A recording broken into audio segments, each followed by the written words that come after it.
I'm Katie Thistleton, this is Bitesize Daily, and it's Friday!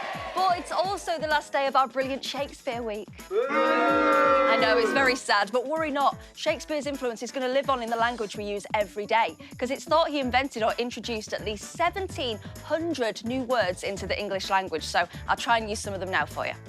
Today we've got teachers who are majestic, celebrities with radiance, and countless lessons which will help metamorphise you into zany geniuses. Zany doesn't quite work there, but I just wanted to get another Shakespeare word in. It's a good word, isn't it? Here's what's coming up. It's Feel Good Friday, and Strictly star Amy Dowden shares her weekend vibes. In physics, we're looking at energy transfers. For English, it's stagecraft, Shakespearean style. And it's all about Buddhism for our pick of the day. Plus, it's the final curtain for our Shakespeare-themed big read.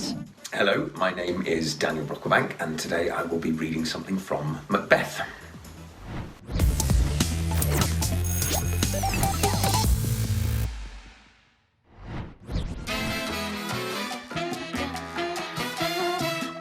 I've got that Friday feeling. Can't stop my feet from moving. Don't know about you guys, but I am ready for the weekend. And if you're looking for something to do, don't worry, because Strictly star Amy Dowden's here to tell us what she's been up to. Hey, Amy, message me afterwards and tell me how to stop my feet. They're uncontrollable. Now, during lockdown, I've kept myself busy with, of course, dancing, doing lots of classes online, but I've also wanted to learn a new skill, which is cooking. And I really was a rubbish cook to begin with, but now I'm making cooked dinners, my own pasta dishes, and I absolutely love it. I've also been making some naughty treats, like some cupcakes, of course, Rice Krispie cakes for Easter, pancakes, and next I'm going to learn how to make brownies, chocolate brownies.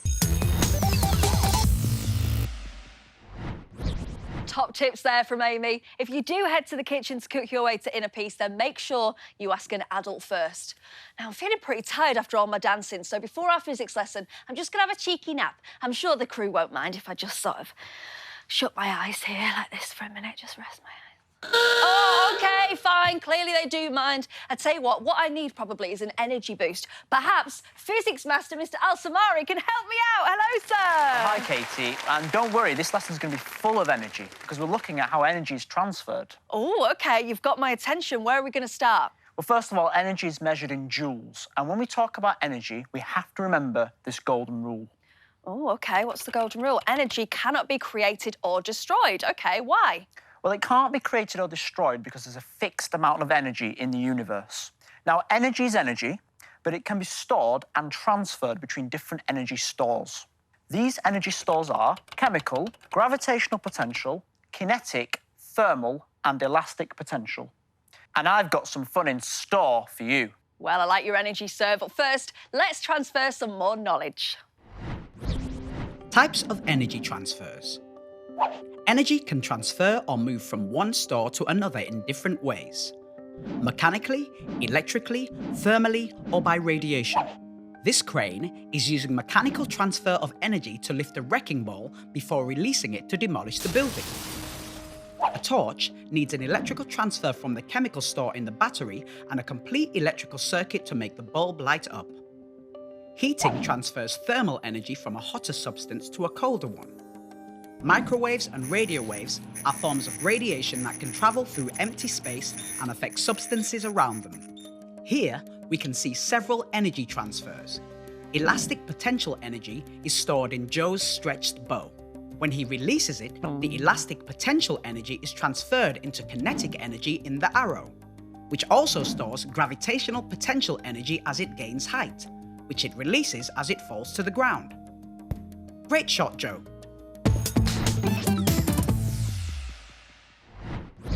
So here are just some examples of objects that have energy stored in them. OK, so we've got a piece of wood, we've got a book, a marble, and a pair of undies. What energy do pants have, sir? Well, these pants have elastic potential energy in their waistband. Oh, OK, but how do you transfer the energy? Well, I could release the band. Flying pants! Exactly. What you saw there was a transfer of elastic potential energy to kinetic energy store, which is the scientific name for movement. And that's why the pants move through the air. Wow, who knew pants could be so versatile, eh? How about the book? I mean, I love reading books, but what kind of energy does it store? Well, right now, the book has gravitational potential energy stored in it.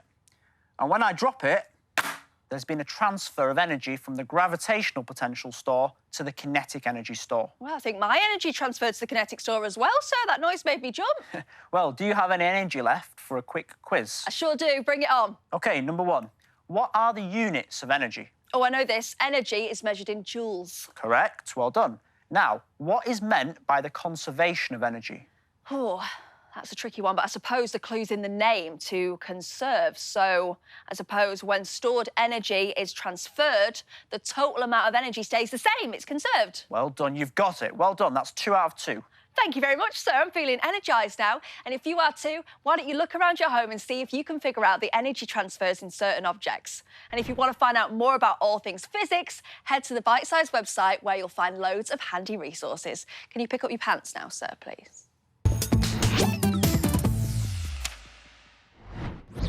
All week for our big read, we've been looking at the great works of William Shakespeare as part of Shakespeare Week. Today is our last read. No, it needn't be a tragedy, except it is a tragedy, actually. One of Shakespeare's finest tragedies, Macbeth. It's about power and how it can drive people to do reckless things that will ultimately tear them apart. Today we're looking at one of the most well-known scenes, the dagger soliloquy. 3 witches have told Macbeth, who has returned from war, that he will soon be king. He tells his wife, Lady Macbeth, and she encourages him to kill King Duncan so that they can both take the throne. In the scene we're looking at, Macbeth thinks he sees a dagger in front of him, whilst he considers whether or not he should kill King Duncan.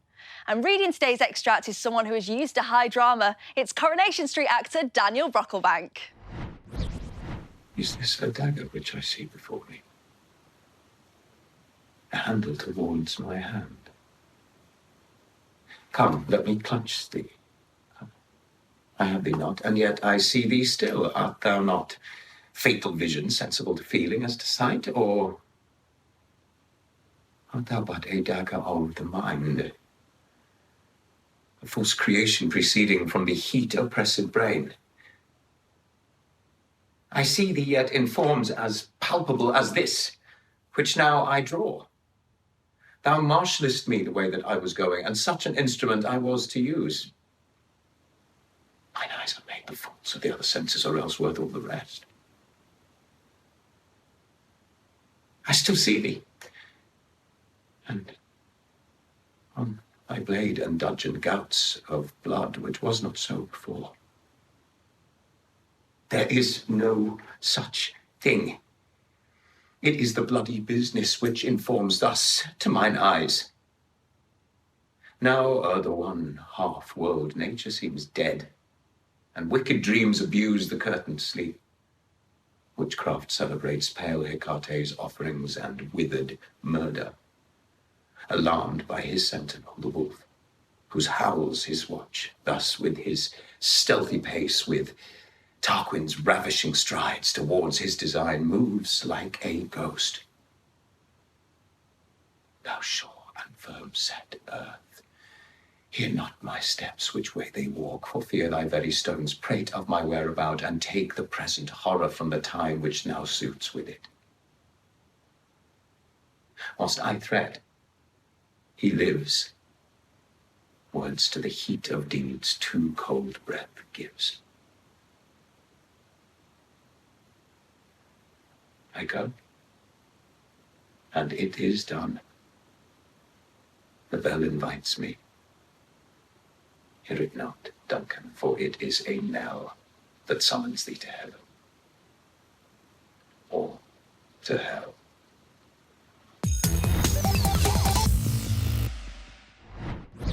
Is this a vision I see before me, or art thou but a false creation?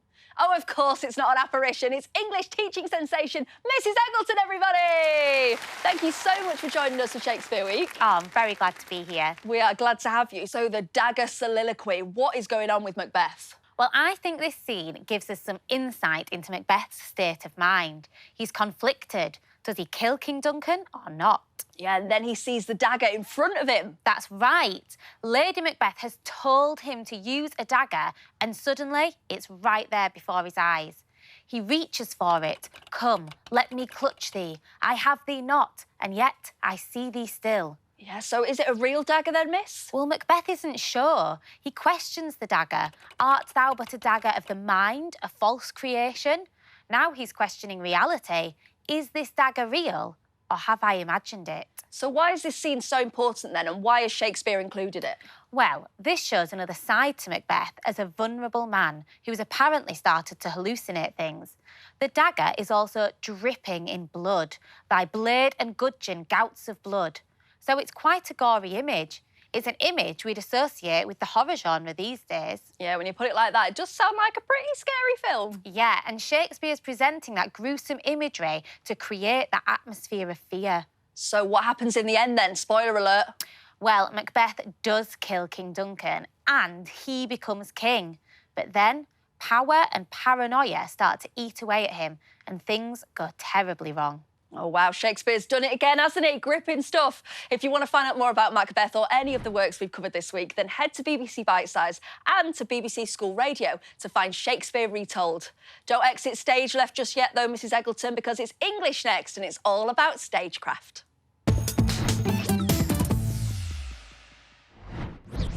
So, Mrs Eggleton, what actually is stagecraft? So that's how a play is visually put together and directed, how props are used, special effects, and where actors position themselves. But don't writers just put all of that on their scripts? Some playwrights do give instructions, but Shakespeare gave very little, often just enter for when a character comes onto the stage and exit for when they leave.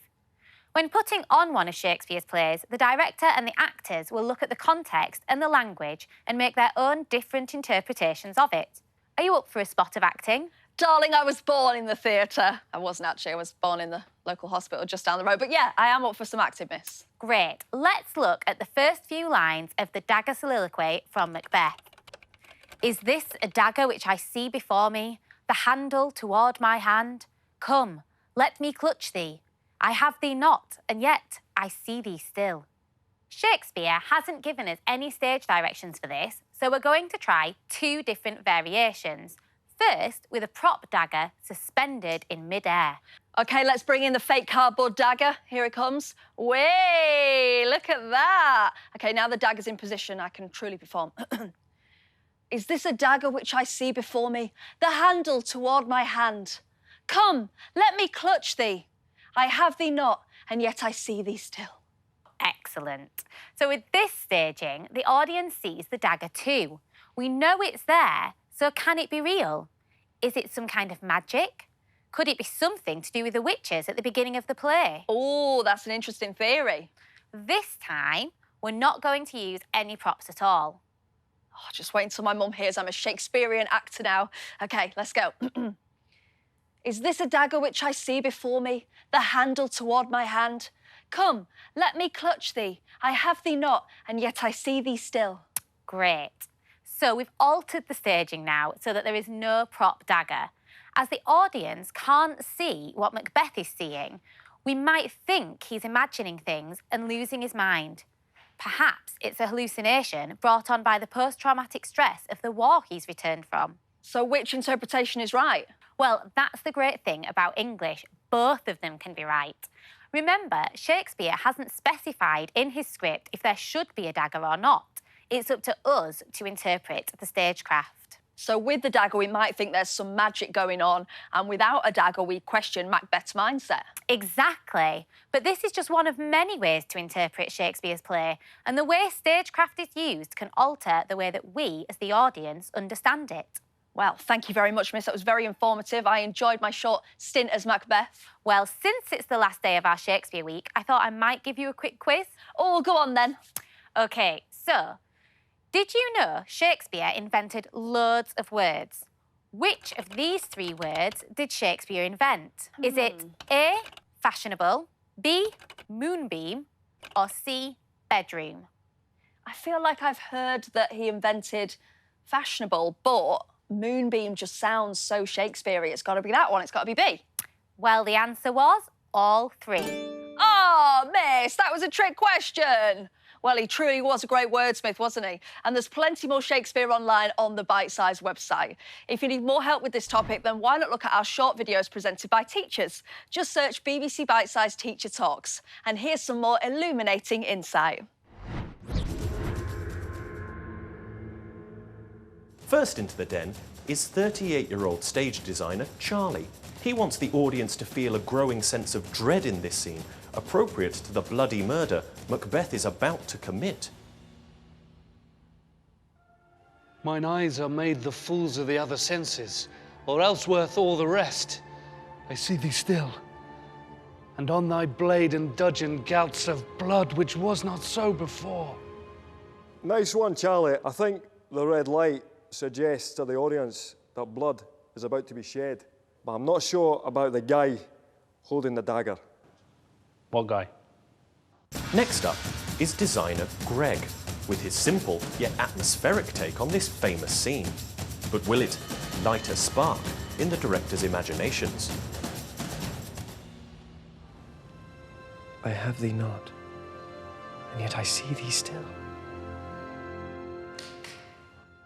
That was spooky. I like the way you didn't see a dagger at all, just Macbeth reaching out into the darkness. Well done.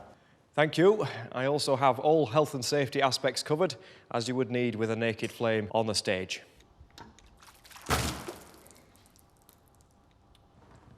Oh, that wasn't my cue, was it?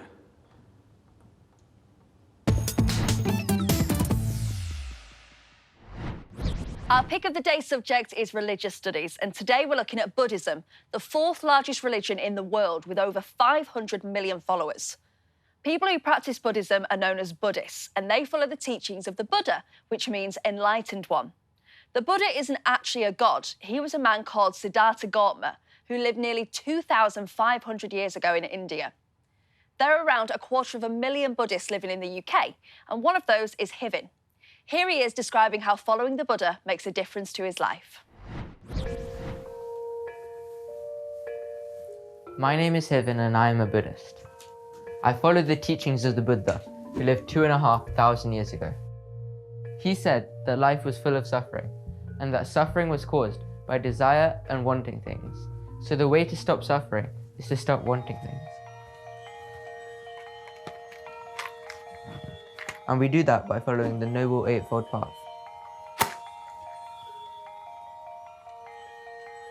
The Buddha isn't a god, but we use a statue of him to help us concentrate on his teachings when we meditate. Meditation is a mixture of calming the body and thinking deeply about something. We can do this at home or in the Vihara, which is a place where Buddhist monks live. One way of doing this is to chant sutras together in the shrine room or prayer hall. In Buddhism, we have a lot of holy books, and the oldest is called the Tripitaka or Pali Canon. I especially like a small part of it called the Dhammapada, which is a collection of Buddhist sayings. Buddhist monks and nuns wear simple robes. The color depends on the denomination or branch of Buddhism that they belong to, but they're usually autumn colors: yellow, orange, brown, maroon. Monks and nuns also shave their heads to show that they've stopped worrying about the way they look.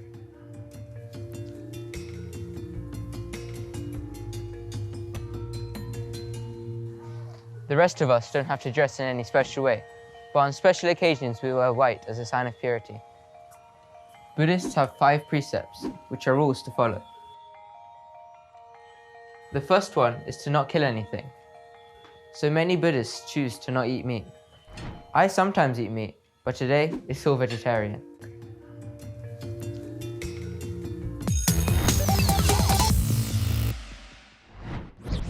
Most of the Buddhists in the world live in China. One of the world's most famous Buddhist leaders is the Dalai Lama, who's also the exiled leader of Tibet. There are some famous Western converts to Buddhism, including Friends star Jennifer Aniston and Katy Perry's fiancé, the actor Orlando Bloom. To find out more about Buddhism, there's loads of extra content on the Bitesize website.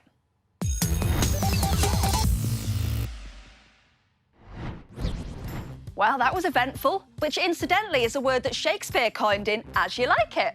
I hope today's Bitesize Daily was just as you like it. Remember, there's loads more content to help you with your home studies on the Bitesize website.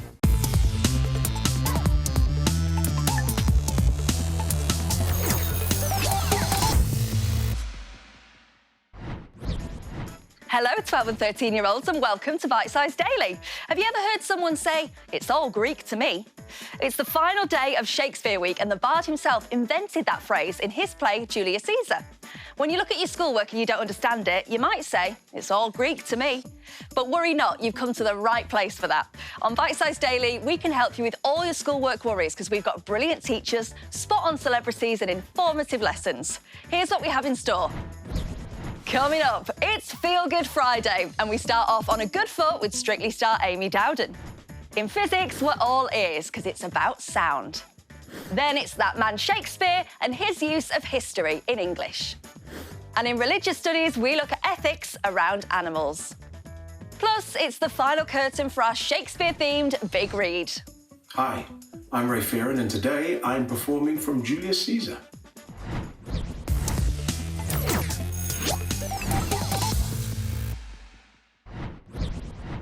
It's nearly the weekend and time to dust off your dancing shoes!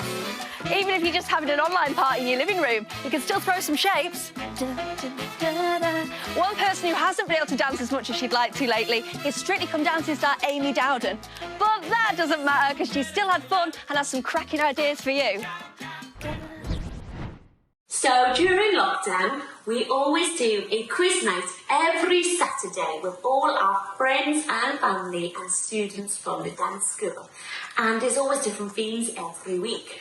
And so it could be like 90s week or dress to impress. And of course, fancy dress came up. And Ben and I didn't have any fancy dress outfits at home. So we had to invent something. And we only felt we had one option. And of course, that was he dressed up as me and I dressed up as him. Of course, I loved making him dress up as me. But I can't say I realised what I needed to do to dress up as him until it came to it. It wasn't just put on a t-shirt and joggers and one of his hats. No, I needed to make the facial hair. And I had to have a full-on beard and moustache. I didn't look too good, guys. I'm not gonna lie. But it was really funny and we laughed all night long. Listen up, everyone. It's time for physics, and today it's all about sound. And someone who can make a lot of noise about it is super sound physics teacher, Mr. Al-Samari. Hey, Katie, great to be here. Oh, good one. Right, give us all the info on sound then, sir. OK, so sound is produced by vibrations. So when something vibrates, it causes all the air molecules in the atmosphere around it to start to shake. And then this sets off a chain of movement of air molecules, all vibrating back and forth. And it's these waves of air molecules being stretched out and compressed that make a sound. Wow, that hence why they're called sound waves, I guess. Yeah, exactly. And the sound waves are actually a type of longitudinal wave because the air molecules are vibrating in the same direction the wave is travelling in. So when we hear something, it's all down to our ears converting these vibrations into electrical signals in our nerves. Well, sir, the vibrations of your vocal cords are very informative, and so is this. Using sound waves. We detect sound waves using our ears. The ear has an eardrum connected to 3 small bones: the hammer, the anvil, and the stirrup. All 3 bones are called the ossicles. When a sound wave makes the eardrum vibrate, it passes the vibrations along the 3 small bones to a spiral structure called the cochlea. These vibration signals are turned into electrical signals, which travel through the auditory nerve, and our brain interprets them as sound. Most humans hear sound with frequencies between 20 Hz and 20,000 Hz. Sounds with a frequency above 20,000 Hz are called ultrasound. This is too high for humans to hear, but animals, such as dogs, cats, and bats, can hear sound above this frequency. Ultrasound has many applications. In medicine, it's used to scan unborn babies, as its waves bounce off objects, which can be interpreted to produce an image.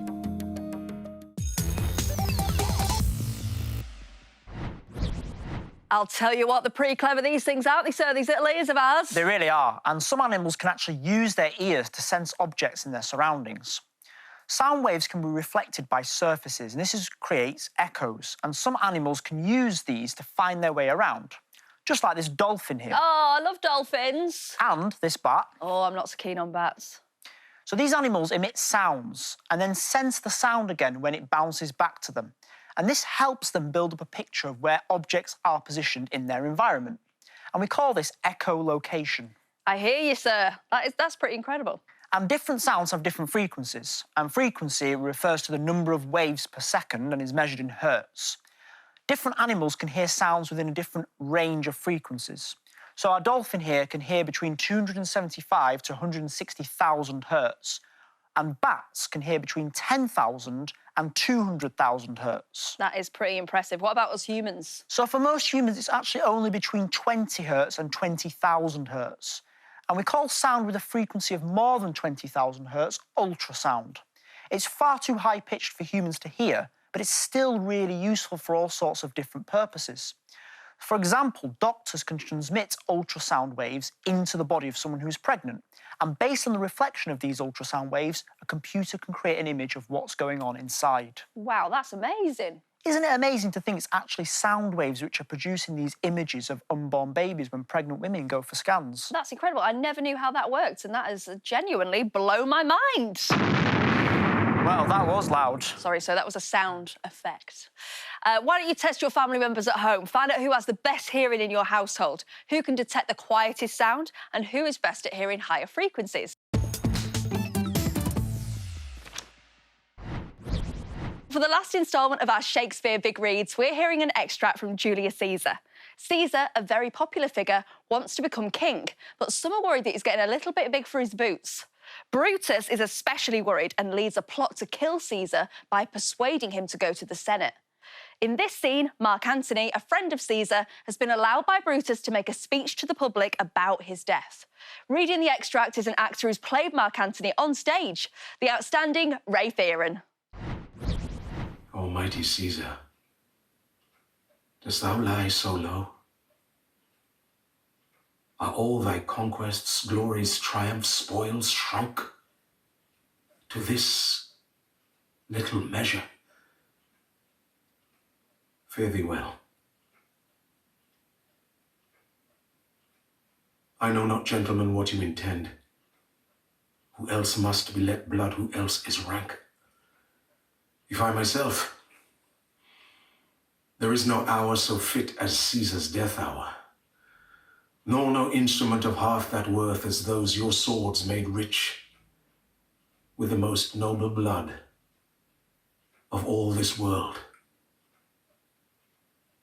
I do beseech ye, if you bear me hard now, whilst your purple hands do reek and smoke, fulfill your pleasure.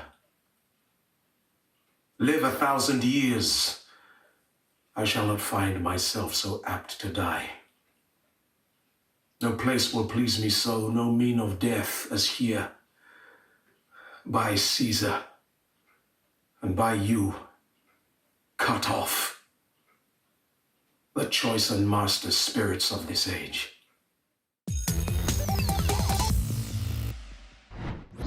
Oh, mighty teacher of English, Mrs. Eggleton, come thee to join me? Yes, thanks for having me on this wonderful Shakespeare week. Well, I'm so glad you're here, miss. What is your take on what Mark Antony is saying? Sometimes Shakespearean language can be tricky to decipher, so let's break it down. Antony starts his speech with, "O mighty Caesar, dost thou lie so low?" We can tell that Antony is grieving the loss of his leader. There's a link between the mighty Caesar and the image of his body lying so low. Notice the contrast there. Antony is mourning not just the loss of a friend, but also what Caesar in his conquests represented. Antony then turns to the men who killed Caesar, saying, "Fare thee well.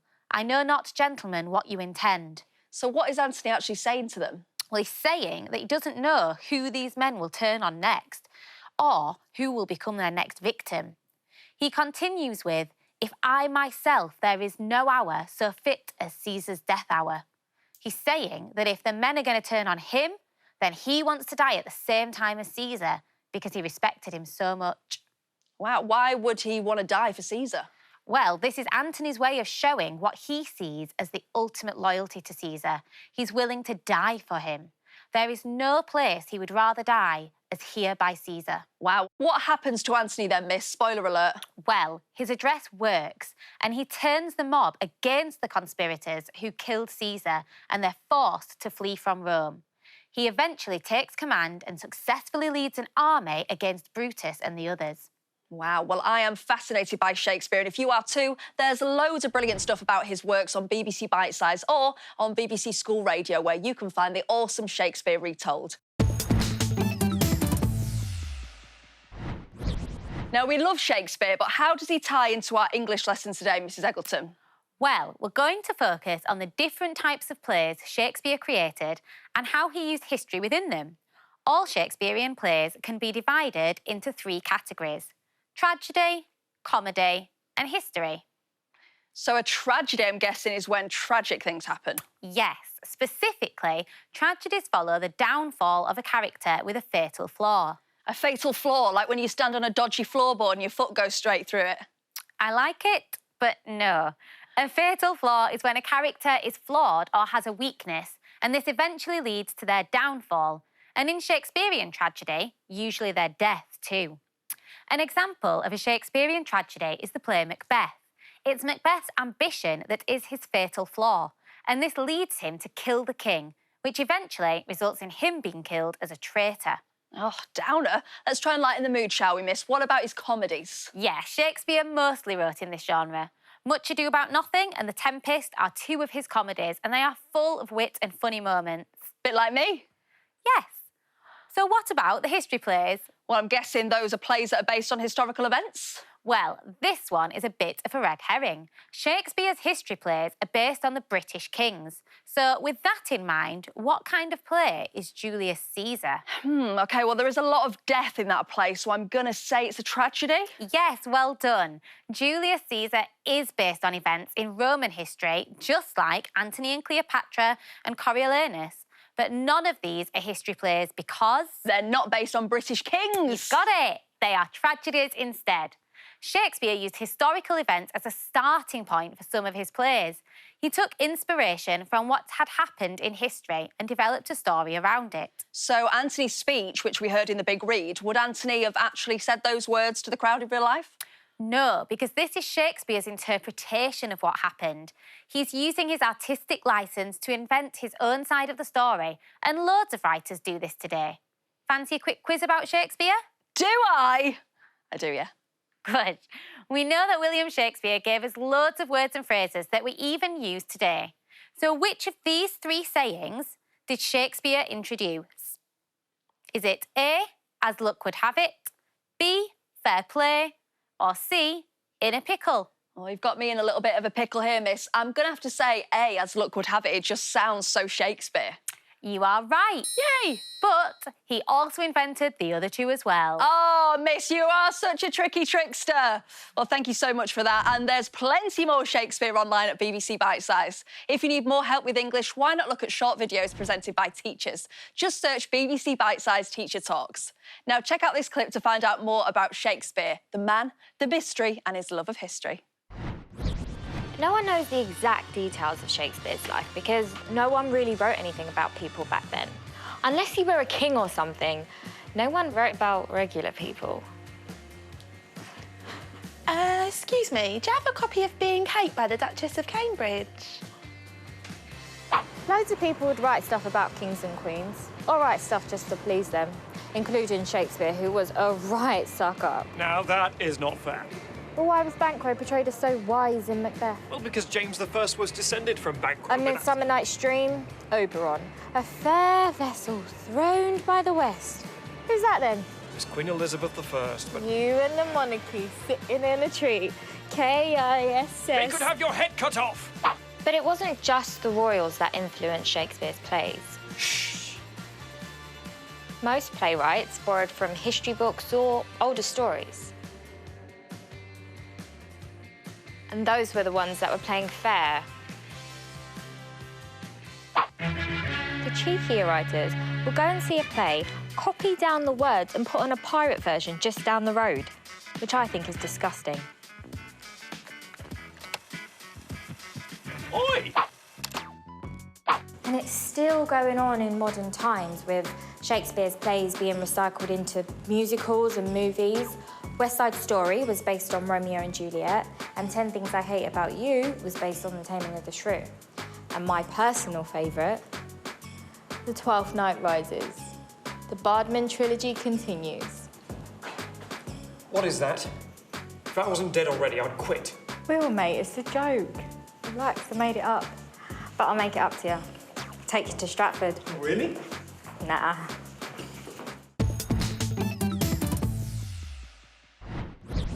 Our pick of the day is religious studies, and today we're looking at animal ethics within religion. It's a point of debate for religious and non-religious people across the world. More and more people are questioning how we as humans use animals, from eating meat and visiting zoos to using them to test cosmetics and medicines. Contention often comes from the fact that animals cannot give us their consent to be part of any of those practices. Some people believe in animal rights, whereby an animal has as much right to life as humans do. Others believe in animal welfare, which is about the kind treatment of animals, but not necessarily seeing them as equal to humans.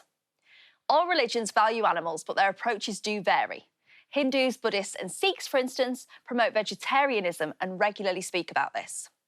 Let's find out more about the teachings and issues around the treatment of animals.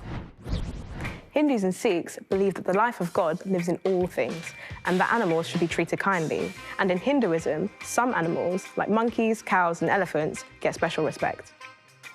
Most Buddhists, Sikhs and Hindus try to follow the principle of ahimsa, which means non-violence or doing no harm. So you'll usually find that no meat is allowed in their temples, only vegetarian food. Judaism, Christianity and Islam all teach that animals are precious because they were made by God. The Bible has a long list of laws about which animals can and can't be eaten, and most Jews still follow these rules. The Quran allows Muslims to eat meat, but again, there are rules about which animals can and can't be eaten. Islam and Judaism both have rules about how animals should be killed for food, partly to reduce their suffering.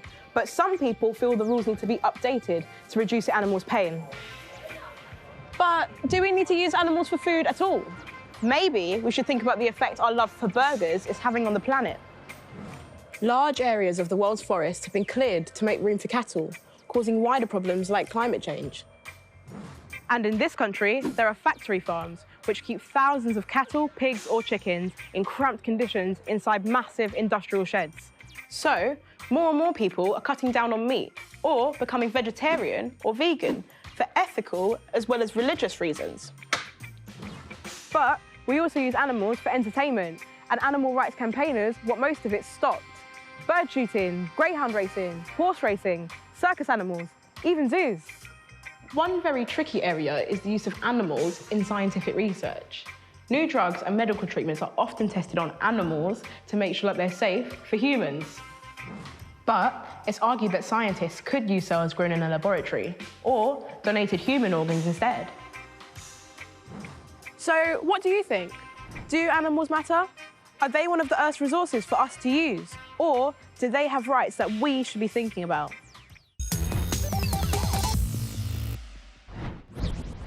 There's loads to think about over this issue, so why not make a list at home of the ways humans use animals, from fishing and horse riding to taking milk and eggs for food. When you've got your list, rank them, from those that you don't think are a problem to those that you think are ethically wrong. It might be hard to decide, but that's what ethics is all about. And there's loads more information on animal ethics and religion over on the Bitesize website. Well, we've gone full circle. And guess what? That's another phrase from our old pal, William Shakespeare. Shakespeare Week has come to an end, but don't worry. The bard won't just disappear from your life all of a sudden. All of a sudden is another one of his phrases, you know. If you can't stand the thought of no more Shakespeare or you want to recap any other subjects, the Bitesize website is there for you 24/7.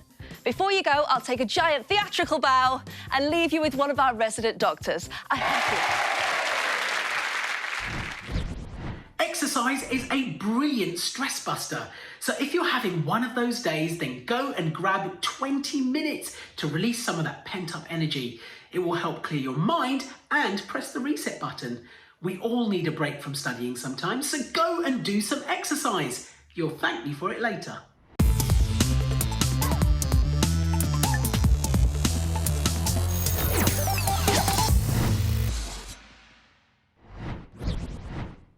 Knock, knock.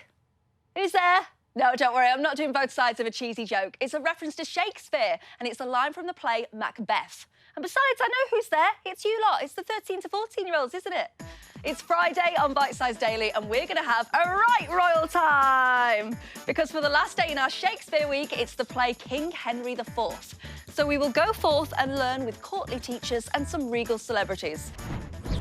Coming up, it's Feel Good Friday and Strictly Good Vibes with dancer Amy Dowden. Stick around for physics because it's about the Earth's magnetic field. In English, we look at relationships in Shakespeare. And art and philosophy combine in religious studies. Plus, it's the finale of Shakespeare Week. We're ending with King Henry IV, read by acting royalty Martin Freeman.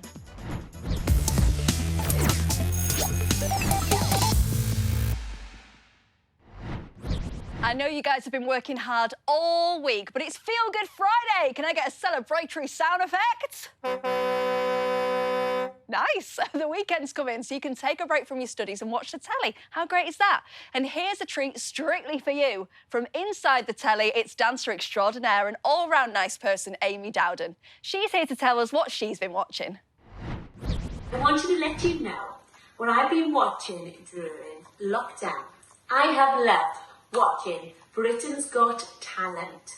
I love it from the not-so-good acts that don't make it through, but to also the amazing acts that get me in tears. And I always just think, you know, how good and what courage they all have for getting up on stage in front of such a big audience, and of course, in front of those 4 judges. I absolutely love it, and I've got to say, I'm actually secretly rooting for the Latin dance couple, and that is Jasmine and Aaron.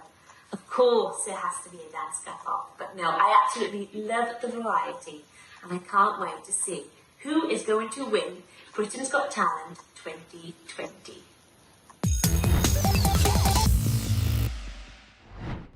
Next up, we're talking physics with our science guru, Mr. El Samari. What are we looking at today, sir? So today is all about the Earth's magnetic field. How does the Earth's magnetic field work? So the outer core of the Earth contains a lot of iron and nickel in a molten state. Now, as the Earth rotates, this molten iron moves, and this is what's creating the Earth's magnetic field. What it is an area surrounding a magnet where magnetic materials experience a force. And it can be detected using one of these things. Oh, a compass. Very handy for when you're out walking. And here's something to walk us through this subject in more detail. The Earth's magnetic field. The movement of liquid metals in the outer core of the Earth generates a magnetic field around the Earth. The North Pole of the Earth's magnetic field is close to the geographical North Pole, which is the axis of rotation of the Earth. The magnetic North Pole moves around slightly from year to year due to the movement of the molten core. We can use a compass to navigate because it has a magnetised needle which is free to rotate and will always point to the magnetic North Pole. When a compass is aligned to the magnetic north, it can then be used to correctly navigate in any direction.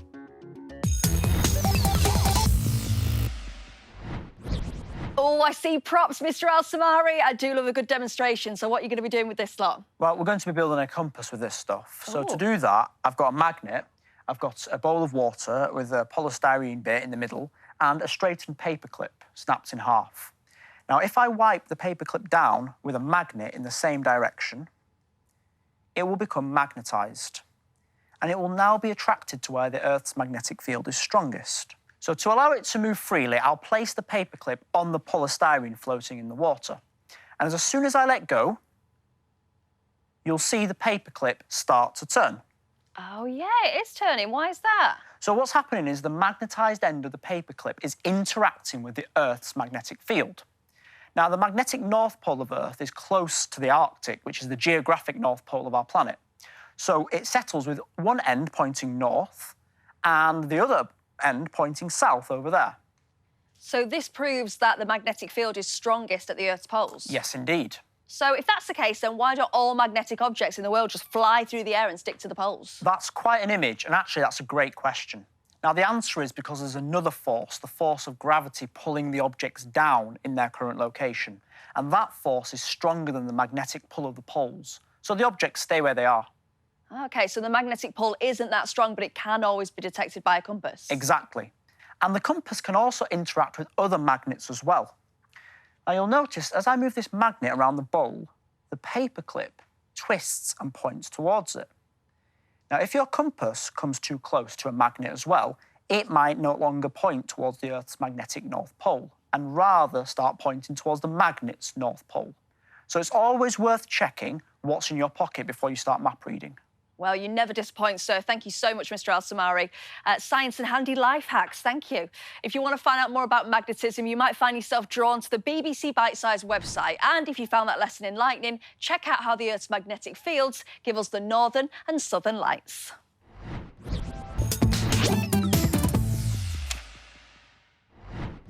As you know, it's Shakespeare Week on Bitesize Daily, and William Shakespeare was quite a guy.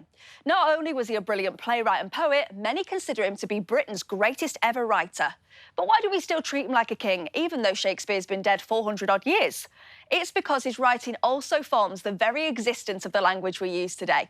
He invented loads of words and coined many phrases. Today, for our big read extract, it's King Henry IV, Part 1. Even in this play, Shakespeare introduced the phrases send him packing, which means to make someone leave abruptly, and give the devil his due, meaning to give praise to a rival. Let me set up the bit you're about to hear. King Henry has a difficult relationship with Prince Harry, his son, because he doesn't think he acts like an heir to the throne should. Harry spends all his time drinking in taverns and hanging out with the wrong crowd. In the scene we're about to hear, Prince Harry has been ordered to come to the palace for a right royal telling off from his dad. I mean, honestly, kids these days. Our extract is brought to you today by a prince among actors. It's Martin Freeman. God pardon thee. Yet let me wonder, Harry, at thy affections, which do hold a wing quite from the flight of all thy ancestors. Thy place in council thou wast rudely lost, which by thy younger brother is supplied, and art almost an alien to the hearts of all the court and princes of my blood. The hope and expectation of thy time is ruined, and the soul of every man prophetically doth forethink thy fall. Had I so lavish of my presence been, so common hackneyed in the eyes of men, so stale and cheap to vulgar company opinion that did help me to the crown, had still kept loyal to possession and left me in reputeless banishment, a fellow of no mark nor likelihood. By being seldom seen, I could not stir, but like a comet I was wondered at. That men would tell their children, this is he. Others would say, where? Which is Bolingbroke? And then I stole all courtesy from heaven and dressed myself in such humility that I did pluck allegiance from men's hearts, loud shouts and salutations from their mouths, even in the presence of the crowned king. Thus did I keep my person fresh and new, my presence like a robe pontifical, ne'er seen but wondered at. And so my state, seldom but sumptuous, showed like a feast and won by rareness such solemnity.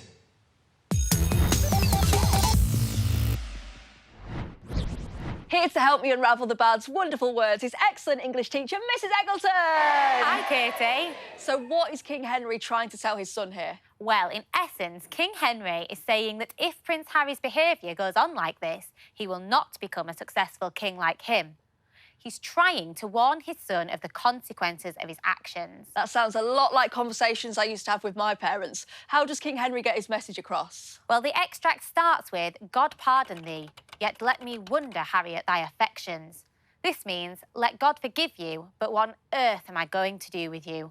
It sounds definitely like a parent sorting out your behaviour, doesn't it? What does it mean when King Henry says, and art almost an alien to the hearts of all the court and princes of my blood? Well, he's saying that Prince Harry has become a stranger to them, the court and beyond. And it's not just King Henry who's noticed this. He goes on to say that the hope and expectation of thy time is ruined. That's to say, he's ruined his chances of a good future and wasted his youth. Oh, well, I'm not sure Prince Harry will ever step up his game. He does, actually. Prince Harry knows he's not particularly princely, but he has it in his mind to take on his duties when the right moment comes. And when opposition to King Henry becomes open rebellion, Prince Harry returns to his side to help him to defeat the rebels. Amazing. Well, thank you very much, Miss. I must read more. If you're as intrigued as I am, head to the BBC Bitesize website, or you can listen to the school radio on BBC Teach and catch the Shakespeare Retold content. It's awesome.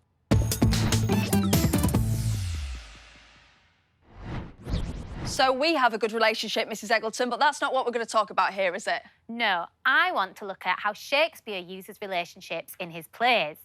OK, so to start with, can you give me some examples of types of relationship that you know of in everyday life? Yeah, of course. So obviously there's love, romantic relationships. We've also got parent and child relationships, or guardian and child. And of course there's friendships. So we could have a friend or even an enemy, I suppose. And there's also teacher and student, a bit like what we're doing today. Great. They are brilliant ideas.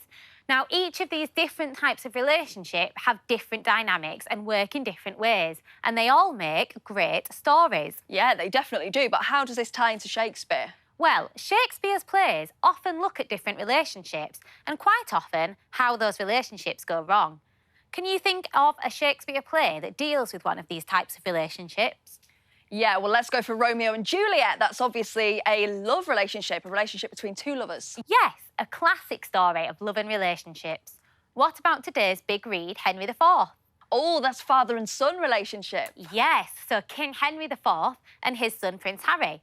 What's interesting is that Shakespeare also introduces another relationship when King Henry says that Prince Harry's brother has replaced him at the council. And by doing this, Shakespeare created a bit of friction with his father comparing his two sons. Oh, it's never nice when you compare to your siblings. Exactly. And therefore, as the audience, we can empathise with Prince Harry because we understand what this situation feels like. So I guess that's maybe why Shakespeare's plays are still being performed today. Exactly. There's something universal about the relationships he explores. Now, before we end Shakespeare Week, there's one more thing I'd like to explore. How much you know about the words and phrases that Shakespeare introduced into the English language that we still use today. Right, quiz me up then, miss. So, which of these three phrases did Shakespeare invent? Is it A, elbow room, B, Tower of Strength, or C, Heart of Gold? I feel like Heart of Gold's just something Shakespeare would definitely write in one of his plays. Well, the answer is all three. Oh, miss! Shakespeare used elbow room in King John, Tower of Strength in Richard III, and Heart of Gold comes from Henry V. If you don't want our Shakespeare Week to end, there's plenty more about the bard on the Bitesize website. That's also where you can find all of this.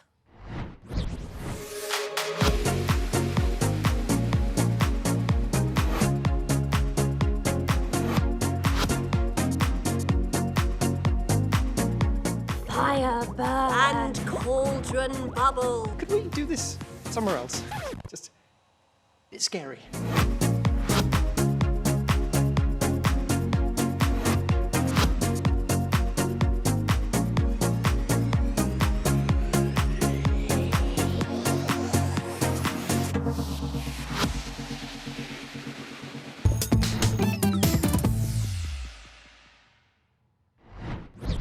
Today's pick of the day subject is religious studies.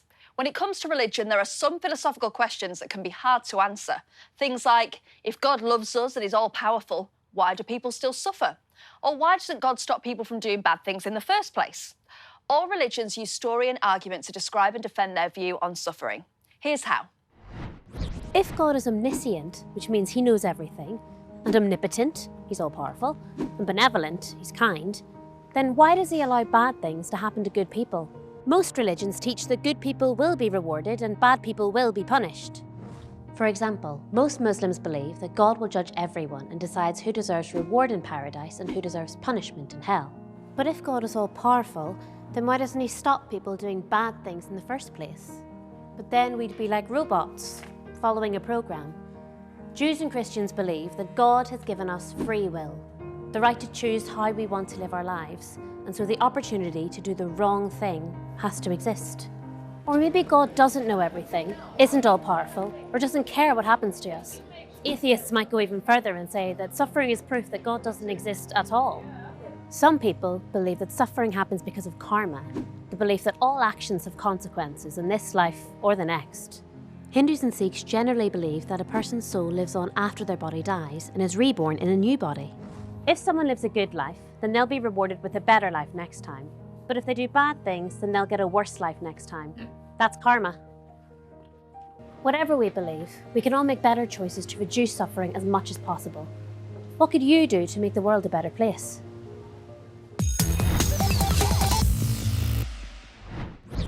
There are loads of different ways to express how you may feel when trying to answer philosophical questions in religion. One group of students has come up with a unique way of doing this by using art, and we can look at a couple of examples now. 12-year-old Hansika, a dedicated Hindu, created this amazing piece to reflect on the question, where is God? Her artwork shows the moon, which represents someone mentally trying to find God, and the sun for someone who wants to find God in a physical sense. She painted it on glass to show that the path may not always be easy to see and follow. And 13-year-old James created this brilliant piece. It shows an all-powerful figure carving the world, but it's not necessarily God. It makes us question if this figure is even a creator or not, giving the picture a sense of uncertainty.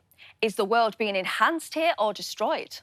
These examples really make you think, and there are many ways you can express your feelings on this too. Why not try drawing or writing down your thoughts at home? Remember, here at Bitesize Daily, we've always got your back, so let us know how you're getting on by using the hashtag BBC Bitesize Daily. Right now, though, here's our resident doc with a final word of advice. See ya! I'm going to let you in on a little secret. Not only does exercise help keep you fit and healthy, it makes you smarter too. A healthy body equals a healthy mind. So make sure you're planning some daily exercise, whether it's a circuit round your garden, a bike ride, or a quick jog around the block.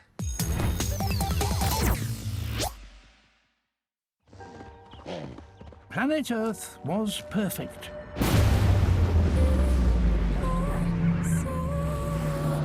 But now, a new force is sending our perfect planet off balance. Humans. Can't you see?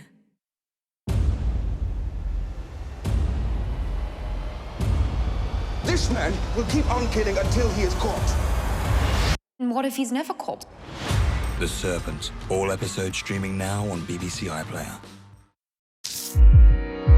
History lessons for all the family presented by Horrible Histories Greg Jenner. Full of facts and jokes, the series brings to life a broad range of historical topics. Download it now on BBC Sounds.